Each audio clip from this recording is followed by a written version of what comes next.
I was 5 months pregnant when my husband's ex-lover set our house on fire. I didn't call him, I just soaked a towel in running water, pressed it over my mouth and nose, and stood there waiting.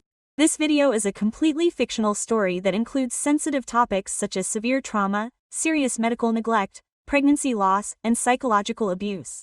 It is not suitable for minors or people sensitive to this type of content. I didn't call him because I did in my previous life. I screamed his name for help. He was a fire captain and he arrived quickly. He got me out of there and the baby was saved. But Chloe, the woman he never stopped loving, was still inside. When he went back to get her, it was too late. She died, burned to death. He kept telling me it wasn't my fault, that I should rest, that I should only think about the child that was coming. He even took a leave of absence to take care of me. The day I gave birth, he took me to the cemetery to Chloe's grave. Under that cold, damp earth, he held the newborn in his arms. I thought he wanted to introduce him, say goodbye, bless him, but his expression completely broke. Still holding the baby, he looked at me and said, "Do you know what it feels like to have Lara burned alive?" I didn't understand. Her voice was the last thing I heard before she started screaming. Now you're going to experience exactly what she felt. I smelled the gasoline and understood. I don't remember much afterward, just the unbearable heat, a scream that might have been mine, and her face staring at me as if she were already dead. Did you really think you could play the eternal victim? This is what you deserve for what you did to her. I opened my eyes. The thick smoke surrounded me again. The acidic smell choked me and the burning in my lungs brought me back to the present. I reached for my cell phone. This time I didn't dial her private number. I called 911.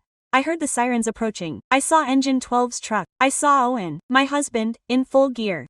He ran toward the burning building. I saw him carry Chloe out in his arms like he was carrying a bride on her birthday, her wedding. Only when she was safe did I crawl into the hallway and scream for help. Her colleagues saw me. They thought I was joking. "Come on, Mrs. Thorne," one said, laughing. "Does that not sound dramatic to you?" Suddenly, a chunk of the ceiling, a huge lamp, collapsed and fell on my stomach. I spat blood. They stared at me without moving. I gritted my teeth, crawled through smoke and rubble, and collapsed on the grass. Every oxygen mask, every cold compress, every paramedic swarmed around Chloe. Owen didn't even glance at me. "You deserved it, CCO." I was drenched in sweat and blood. I felt the baby. I felt like I was losing it. In the previous life, Chloe and I had called 911. He chose me and the child. He went back for her, but the ceiling collapsed and he couldn't save her. Then he comforted me, he took care of me, and all that love was nothing more than slow revenge, calculated down to the last detail. Now he wouldn't even offer me a glass of water. I watched the pool of blood grow beneath me. "Help my baby," I whispered. "Please." The closest firefighter, his lifelong friend, finally turned around. His face was pure contempt. He shoved me with his boot. "Lara, stop acting up. The whole precinct knows you hate Chloe. God, you're so pathetic. Setting your own house on fire while pregnant just so the captain would pay attention to you, because he's busy. She better be okay, or she'll divorce you because of your madness." I knew Owen didn't love me anymore. I had no idea his entire team hated me so much. A brutal contraction ripped through me. I could barely breathe. My skin was burning and blistering. No one helped me until a different voice said, "Hey, that's a lot of blood. This woman is really messed up." "No," the first one replied. "It's acting. She just wants the captain to look at her." "Okay, I'll go get him." "No." I got his scorn, his rage. A gloved hand crossed my face. "Get up, Lara. Stop pretending. You've gone crazy," Owen bellowed. "Starting a fire and staying inside on purpose. You're pathetic." I tried to explain. My throat was so dry my voice wouldn't come out. My stomach was cramping with pain. I could see stars. All I could do was grab his sleeve. "Help me." He hesitated for a second. Then his hand pressed hard against my swollen abdomen. "Nice try. Chloe warned me you'd hide somewhere playing the victim." I believed her. He turned to leave. "Captain," one of them shouted. "He's bleeding like crazy." "It's fake, you idiot," Owen replied without looking. "He's 5 months old. She can't just have an abortion. If she wants to make it dead, let her." The pain became a black, impenetrable wall. I buried myself in it. I dreamed about that brilliant, cold visiting professor I'd fallen in love with like a fool. I pursued him relentlessly, flowers, coffees, basketball games, until he agreed to go out with me. I thought my real life was starting. It was the beginning of my worst nightmare. Cancelled dates, emergency calls tearing him away from me. I discovered an anonymous email on the day of the wedding with a 10-year email chain between him and Chloe. He was with her forever. I was the other one and I won. I was so afraid of losing him that I never told him. When Chloe died in the first life, I was relieved. He was so attentive. He bought me everything imaginable in every baby store and everything, absolutely all that love. It was an act to keep me calm and sane until the precise moment I could shatter. I woke up in a hospital, but it wasn't flames. A strange man was next to me. You're awake now. I'm your downstairs neighbor. I saw the smoke. I went upstairs and found you lying on the floor. I'm so sorry. The doctors said it was the baby. I smiled bitterly. It's not your fault. Thank you. A stranger noticed I was dying. My own husband. No. What's wrong with those firefighters? The neighbor grumbled. They left you there. I've already filed a formal complaint and it's all over the neighborhood forums. I shook my head. My husband is dead to me. The look of compassion on his face was enough. I paid his hospital bill and fired him. The forums exploded more than I expected. Fire captain leaves pregnant woman on fire on Twitter, TikTok. The video my neighbor recorded of me bleeding and unconscious on the lawn went viral. The department was in absolute crisis. I was about to send Owen divorce papers when I got a text from Chloe. She was in the same hospital, 2 floors down. It was a photo. Owen spoon-feeding her broth. I closed the app and called him. It took him 5 tries to answer. What? He squeaked. Do you want to check if Chloe is dead? I'm sorry to disappoint you. I saved her. Lara is fine. I can't believe what you did. You tried to kill her. Do you have an hour to go down to her room and apologize or is it over? Before I could speak, I heard her crying in the background. Owen, no. Don't be mad at her. If she says I set the fire, it's my fault. Just say yes, please. A pregnant woman can't be stressed, see? He yelled into the phone. She's a saint and you're a monster. I'll take care of it. Perfect. I said, let's get a divorce. I'll send you the papers in the mail. I hung up. The messages came flooding in. Where are you? Are you crazy? Do you think I'm scared of getting a divorce while pregnant and alone? Are you going to beg me to sign the birth certificate? Delete that crap from the internet, Lara. Don't make me tell the world who you really are. I blocked it out. The nurses on my floor were whispering. You've seen the guy in 305, gorgeous and super devoted to his girlfriend. They say he even cooks for her in the hospital cafeteria. I just stared at the forms in silence. That night the doctor confirmed that the smoke inhalation and the blow to the abdomen had irreversibly damaged my uterus. I would never be able to have more children. My first reaction was relief. The public reaction was brutal. The fire commissioner held a press conference and pointed the finger directly at me. This fire is the result of a tragic domestic dispute. The arsonist, Mrs. Alar Thorne, was acting out of jealousy. To prove it, Owen's personal account posted our marriage certificate. The narrative took a 180-degree turn. My name, my face, my old social media, it was all there. You pregnant arsonist. Alara the crazy one. My phone kept getting death threats. The hospital staff started treating me like a criminal. I didn't say anything. I just waited. The day I was discharged, I texted Owen from a new number. He's in court tomorrow, the 9th. Introduce yourself. He called instantly. You finally came out of your cave. He scoffed. I gave you a chance and you didn't want it. Divorce is fine, but you're not taking the child. You're a crazy, incapable mother. I hung up. I opened the home security app and downloaded the footage from the living room camera 2 days before the fire. There was Chloe, coming in alone, unannounced, searching every corner. The camera didn't catch exactly what she did, but minutes later, the system detected an electrical anomaly next to the dining room. The fire started right there. The images were crystal clear. Chloe with her hair in a low bun, light-colored jeans, and a gray hoodie. She looked everywhere before entering and closed the door with an eerie calm. She searched the living room, the dining room, carrying her usual black bag in one hand. In the other, nothing was visible until she approached the camera and her shadow cast the unmistakable shape of an elongated lighter. I saved the file in 3 safe places, a USB drive, an encrypted folder in the cloud and a copy sent to my own email with the subject line. Give to my lawyer if anything happens to me. I called Laura Rivas, a lawyer recommended by a distant friend. 42 years old, dark brown curly hair, thick-rimmed glasses, soft but sharp as a scalpel voice. She spoke to me without embellishment or cheap sympathy. You have the silver bullet. Don't waste it on a tweet. Save it for the trial. We would first file for an immediate restraining order and then file legal action for gross medical malpractice, domestic violence, and attempted murder in disguise. She put it like this, without any euphemisms, attempted murder. She asked me if I had any other evidence. I showed her the screenshots of the deleted messages between Owen and Chloe, rescued from my old phone using a forensics app. There they were from months ago. She wrote things like, she shouldn't get pregnant this time. Fix it. And he replied, don't worry, she's so lost in her own business that she won't notice anything. Quote, Laura pursed her lips and stared at me. This isn't just a divorce anymore. This is going to blow up, and fast.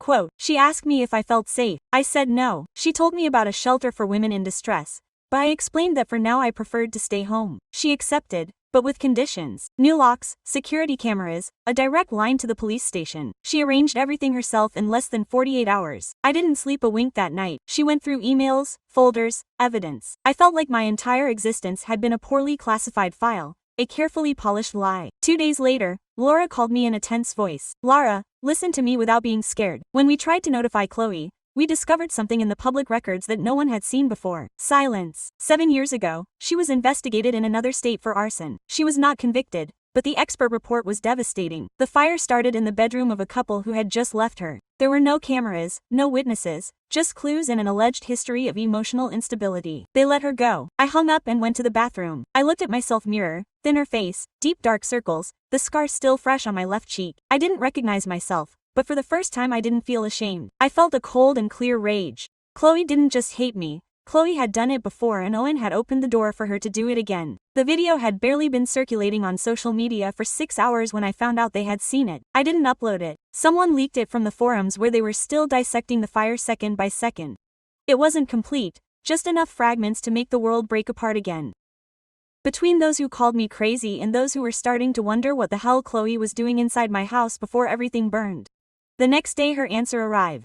She was sitting in a white hospital room, perfect skin, teary green eyes, blonde hair tied up with care. She looked like a broken doll. In the background was a tray with little cups. They always took better care of her. She didn't want to talk out of respect for Lara, she said in a shaky and calculated voice. But I'm scared. The same woman who had walked past my house with the calm of a surgeon. Lara is sick.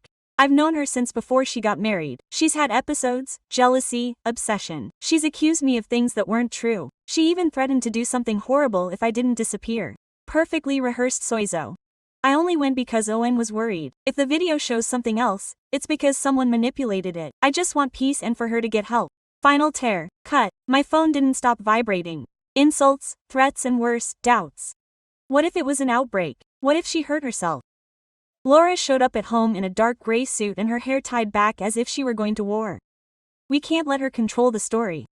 We need to fight back with precision. He handed me a tablet, enlarged frames of the video. In one, Chloe looked directly at the hidden camera without surprise, as if she knew it. Date and time embedded in the server. Impossible to fake without internal access, he explained. Then he slid another screenshot. Messages between Owen and she. He doesn't want to leave a trace. Use something flammable. I'll take care of the rest. I couldn't breathe. We got this today via forensic expert report. The judge already has it. They just approved the precautionary measure against Owen. Relief and panic at the same time. There's more, she whispers. Calle will testify under oath in a week and she'll lie. I said, yes. But we have the messages, the video and a new witness. A firefighter from her own team. He swears he saw her come in with a metal can and that Owen told her to be quiet. That night, among hundreds of notifications, one stood out from an unknown number. I know what happened. You're not crazy. I saw everything. We'll talk when you're ready. It wasn't hope yet, but it was something like breathing again. At 3 in the morning, I was awakened by distant sirens. For a second I thought it was another nightmare. But the orange glow in the background of the neighborhood was real. Another fire. In the morning, the local news. Fire devastates a hardware store. Suspected electrical failure, but a camera. Private video caught firefighters breaking the wrong window, accidentally cutting the main hose. The building collapsed. At 10:37, Laura rang. Are you seeing it? Yes. An anonymous whistleblower turned in audio of Owen and 2 co-workers literally saying, let it burn, better without witnesses. I sat up in bed. Whistleblower wants to see you. Says you already know him. I found him in the community center parking lot. Firefighter's uniform, but no jacket, dark, early 30s, short hair and 3-day beard, tall. In another life, I might have thought he was handsome. Now I just wanted answers. My name is Dario. I was at your house the day of the fire. I nodded. I remembered. I had been one of those who had stared without moving. Quote, you've come to apologize. He looked down. I've come to tell the truth. He pulled out a pen drive and held it as if it were burning. This is from the internal system. I shouldn't have it. But you never lied and we all knew it. Why now? Because last night Owen said to drop everything, to learn, and one of the boys almost died. I can't take it anymore. I took it with trembling fingers. He'll threaten you. Sure. But I don't have kids. I have nothing to lose. I looked him in the eye and saw pure shame. Laura took the flash drive as if it were dynamite. This changes everything. If the chain of command is involved, we're not just going after Owen, we're going after the entire station. While she was coordinating with a reporter about the controlled leak, the news broke. Internal investigation into Squadron 12. Soft words, but the rift was already irreversible. That afternoon, another message arrived from Dario. You're not alone. I found myself smiling, not because of him, but because for the first time someone said it and I believed him. I didn't want to. I really didn't. But Laura was adamant. If you don't tell your story, others will tell it, and they'll tell it wrong. So there I was in front of my phone camera at my kitchen table, my hands sweating and my heart pounding in my chest. The background was pure white, no images, no noise, just me, my voice and a few truths that no one wanted to hear. My name is Laura Thorne. I started by staring into my eyes through the screen. And no, I'm not crazy. It wasn't a long video. Laura helped me write it, just hard facts. The camera footage of Chloe entering my house, the hospital medical records, the accepted complaint, the recovered audio of Owen telling her to fall, to learn a lesson, my emergency C-section, the death of my baby, all backed up, all within the law. I spoke quietly, without shedding a tear. I wasn't looking for pity. I was looking to be understood. I was a victim of psychological violence, medical negligence, harassment on social media, and institutional defamation, but they didn't manage to silence me then, nor will they now. I turned off the recording, passed it on to Laura, and she sent it to a journalist we truly trusted. Her name was Camilla Fenn, in her early 40s, olive skin, curly hair, and a deep, hoarse voice. She had a reputation for never selling out. "We'll release it tonight at 8, Camilla said. "I already have the text ready to go with it. We're going to expose everything, but get ready. The trolls are going to come back stronger than ever." We didn't have to wait long. By 8:04 p.m. it was already trending nationwide. I do believe Laura. At 8:37 p.m. the hospital released a statement saying they were reviewing care protocols with a gender perspective.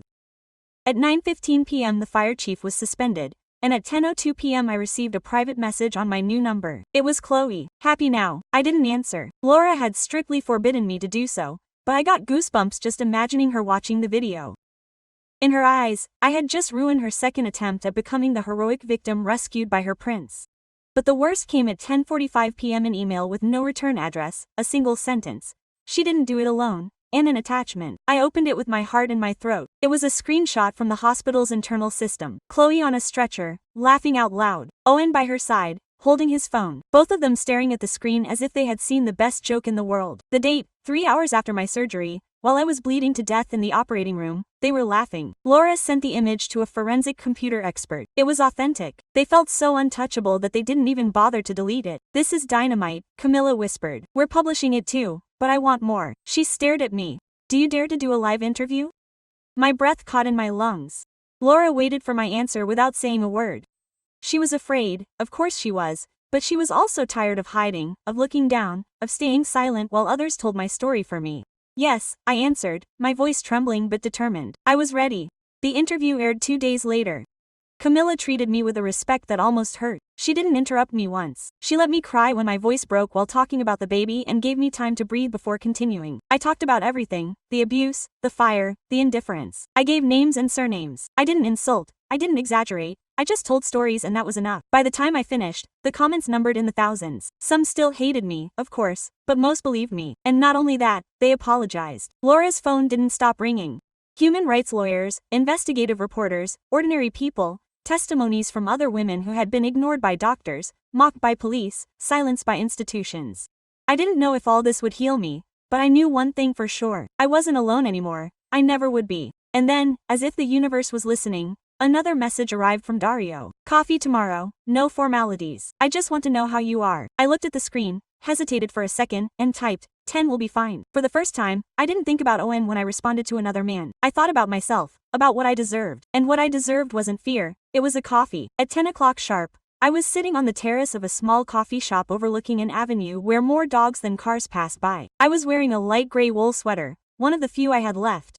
I had let my hair down for the first time in weeks. It fell loose over my shoulders, effortlessly, without hiding me. Dario arrived walking quickly, without a uniform, dark jeans, white t-shirt, black jacket. He was younger than I remembered, maybe 32, no beard, just a shadow on his jaw, deep dark circles under his eyes, but he had something I hadn't seen in any man since this all began. True respect. He stopped a meter away, asking me with his eyes if he could sit down. "Thank you for coming," I said. "Thank you for answering," he replied with a careful smile. We ordered coffee.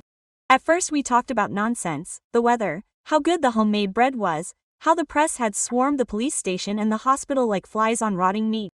Then, without warning, he put the cup down on the table and looked me straight in the eyes. "Chloe showed up at the station this morning." My stomach clenched. What did she want, Alan? She screamed, she cried. She blamed him for everything and then she asked to speak to a lawyer. Is she under arrest? Not officially, but the police were there and she didn't leave alone. I pulled out my phone and opened the group Laura had created with Camilla and the legal team. They already knew everything. She's negotiating to testify against Owen in exchange for a lesser sentence. I didn't think she'd sell out so quickly, I said. Dario shook his head. She didn't sell out. She realized Owen was going to leave her in the lurch. He was planning to escape. He had tickets to Canada. I almost choked on my coffee. When? Tomorrow. The plan was to disappear before the trial, but they caught him at the airport today. I was speechless. The world had kept turning without me. The pieces were falling into place. The masks were falling apart. So, are they both trapped? Yes, but Chloe is cooperating. She secretly recorded it, audios, confessions. They planned to make me look crazy from minute one. They decided on the pregnancy, the fire, everything. I didn't know whether to laugh or cry. What about you? I asked, staring at him. Are you okay? He tensed up, hesitated. I don't know. I filed the complaint. I gave my statement. I was temporarily suspended from duty. They accused me of having kept quiet too much. I nodded. You were silent. Yes, but now you spoke. He looked at me with something that was both gratitude and guilt. I let him have it. And you? He asked quietly. How do you sleep now? A little better, I said. And when I dream it's not fire anymore. Sometimes I dream of wind. That same afternoon Laura called me from the courts. It's official, she said. Owen is being prosecuted for attempted aggravated murder,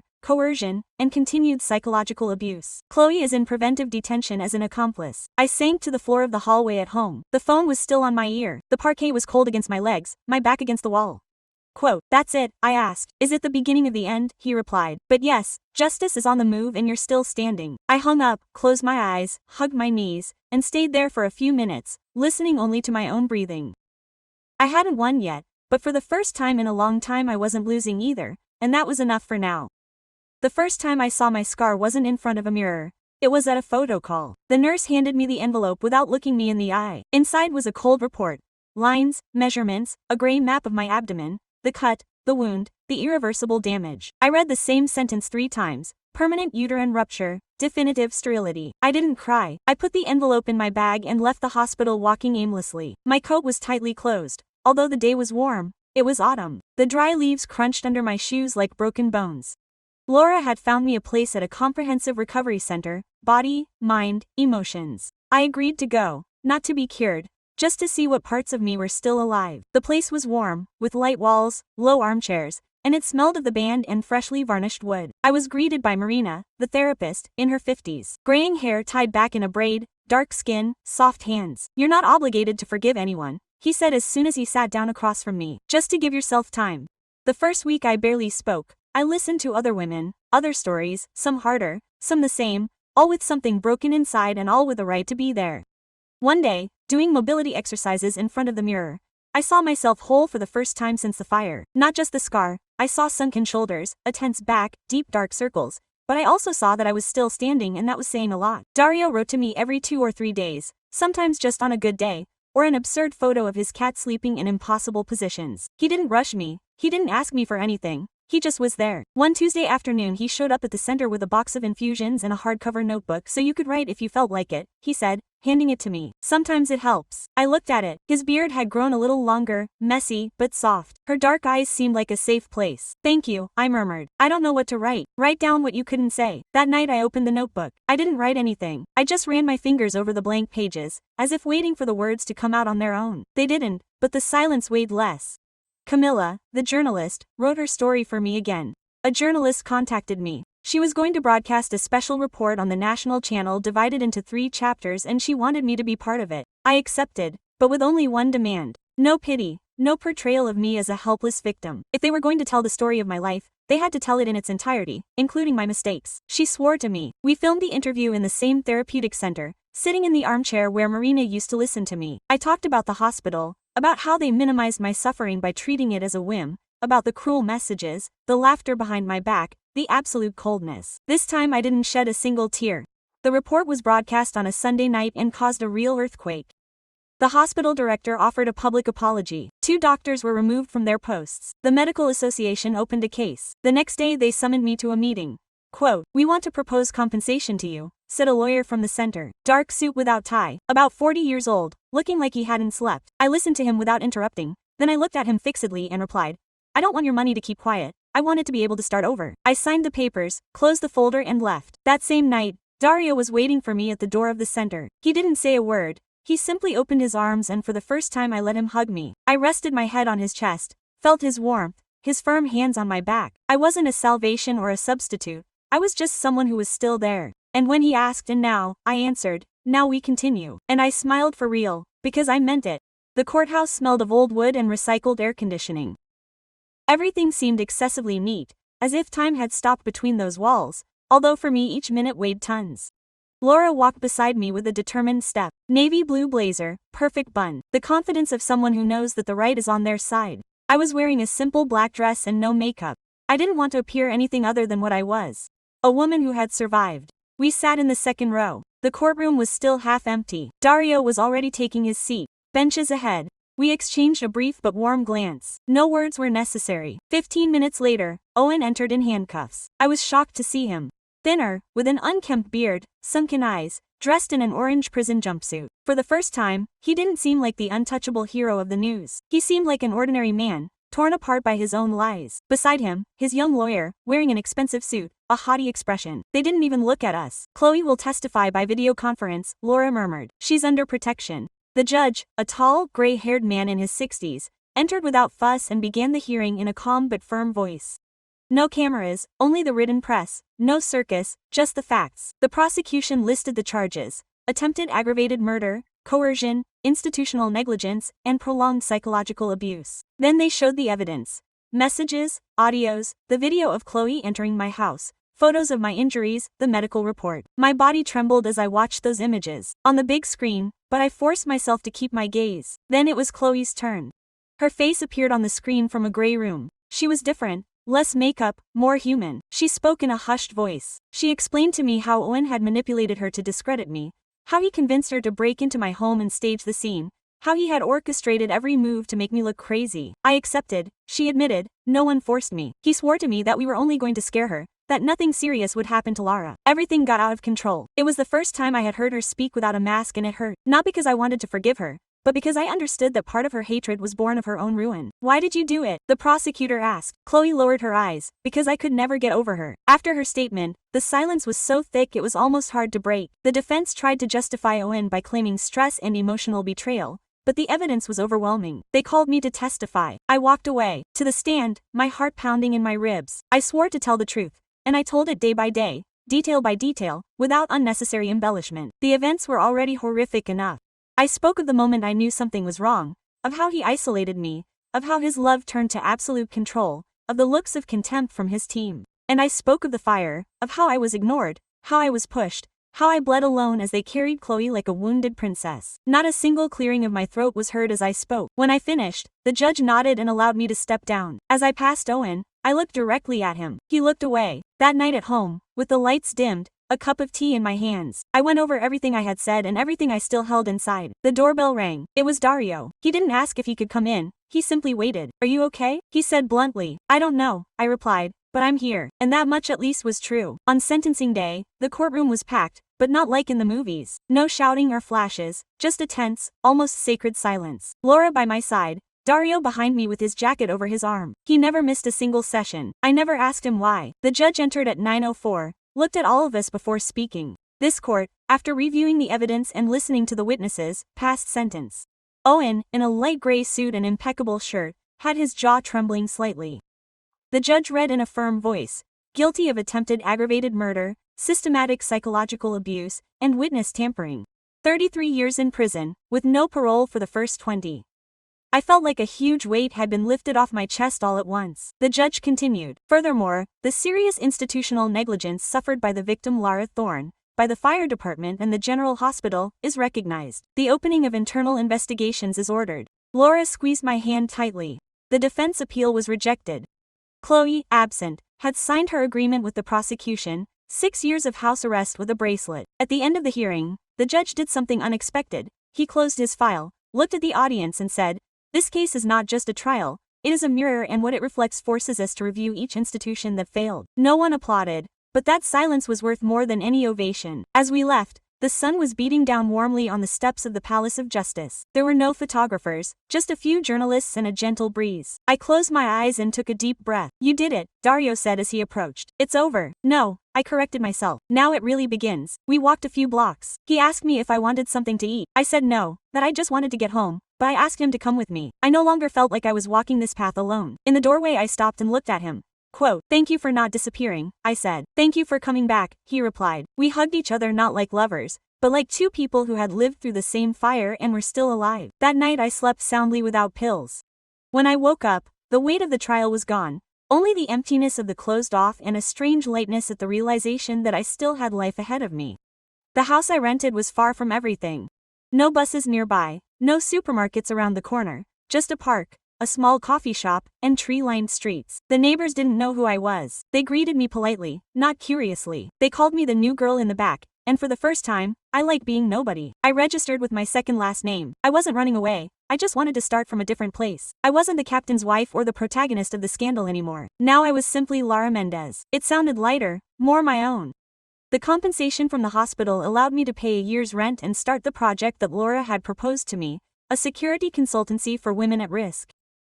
It wasn't an NGO yet, but it was already taking shape. I gave my first workshop in a rented community space. 5 women showed up. They barely spoke. Neither did I. I taught them how to spot patterns of isolation, how to keep evidence from being discovered, how to protect their cell phones. Each sentence was a scar turned into a tool. When I finished, a girl in her 20s with short red hair and chapped lips approached and asked, "Did you really go through all that?" I looked at her calmly. "Yes, but I don't live there anymore." She nodded as if that were enough. Dario came over on the weekends. He never fell asleep. I didn't ask for it. He didn't suggest it either. We spent our evenings watching movies. We sewed together. We spoke little about the past. One afternoon, while we were washing the dishes, she said to me, "You should change your number again." "Why?" He handed me his phone. There was a new flood of posts. Anonymous accounts were digging up trial flaws. They said Chloe was innocent, that I had made it all up, that it was a feminist setup to bring down a decent man. I sighed. It didn't hurt anymore. It was just tiring. "I'm not going to hide," I replied. "Let them say what they want." He looked at me with that mix of pride and caution that I already knew how to read in his eyes. "You're not alone," he said. And he meant it. One day I opened the email and saw a subject line that only said "thank you." It was from a stranger. She said that her boyfriend was watching her, that he wouldn't let her go out alone, that she thought she was crazy until she saw that old interview of mine, the one where I barely spoke, where I kept repeating, "If you're reading this and think no one will believe you, I do believe you." She had packed her bag and left. She was safe. I was silent for a long time. Then I replied, "I'm proud of you. Keep going. Don't look back. You're not who you used to be." I closed my laptop and went for a walk in the park. The leaves were starting to turn gold. I sat down on a bench, took off my shoes, and put my feet on the grass. And for the first time since all of this, I didn't think about Owen or Chloe or flames or blood. I only thought about myself. That night, Dario arrived with a small plant in a white pot.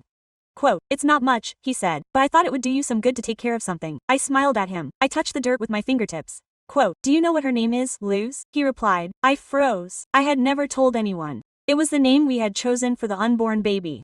And that's when I understood that he had heard me. Even when he was silent, I hugged him, not with the desperation of someone who is clinging, but with the calm of someone who decides to stay. I knew it when I woke up. Today was the day, not because any calendar said so, but because I felt it in my bones, like an old emptiness that I now knew how to carry without making a sound. Exactly 1 year had passed since the operation, since the fire, since the crying that I never heard. I went to the neighborhood nursery, a small one hidden between 2 large streets, run by an elderly woman with sunburned skin and white hair tied back with a scarf. She helped me choose the tree. "This one blooms in spring," she said, pointing to a young jacaranda with a thin trunk and tender branches. "It's strong, but at first you have to pamper it like everything worthwhile." I carried it in the backseat as if I were transporting glass. Dario was waiting for me in the park on our usual bench. He didn't ask anything. He just helped me finish. We weren't boyfriend and girlfriend yet. We were something deeper, a refuge where remembering didn't hurt. We planted the tree next to a quiet path where children on bikes and grandparents with dogs pass by. I didn't want a sad corner. I wanted it to grow among laughter and fallen leaves. I prepared a small silver metal plaque, without dates or surnames, just a name, Light. And underneath a short phrase, "You lived long enough to save me." I buried it myself on my knees, pressing it into the damp earth. It smelled new, like life waiting. I took out the letter I had written the night before in the notebook Dario had given me. I read it quietly. "Hello, my love. I don't know how long you were inside me. I don't know if you heard my voice, but I need you to know this. I loved you before I knew you existed. I dreamed of you, I protected you, and when I lost you, I was torn in two." My voice trembled, but I kept going. "It wasn't your fault or mine. It was the darkness of others. But you were light and you still are." I folded the paper, burned it with a lighter, the ashes falling among the roots. Quote, "Thank you for choosing me," I whispered. I stayed there for a while without praying, without asking for signs, just listening to the wind rustle the glasses and feeling that something was finally coming together. Back home, Dario made rice with vegetables and put on soft music. We sat on the floor with the plates on cushions as if celebrating an impromptu goodbye. "Do you feel lighter?" he asked. I didn't answer right away. "I feel more complete." He nodded without needing me to explain further. Before going to sleep, I looked at myself in the mirror. My eyes were still tired, but they were no longer hollow. The scar was still there, but it was no longer a war wound, it was a stitch. And besides, I went to bed with the window open. The cool night air was coming in. From the bed I could see the reflection of the moon in the leaves of the neighbor's tree. I closed my eyes and for the first time in a long time I dreamed of her. A little girl running under a jacaranda tree full of lilac flowers and her laughter like a thread of light that never goes out.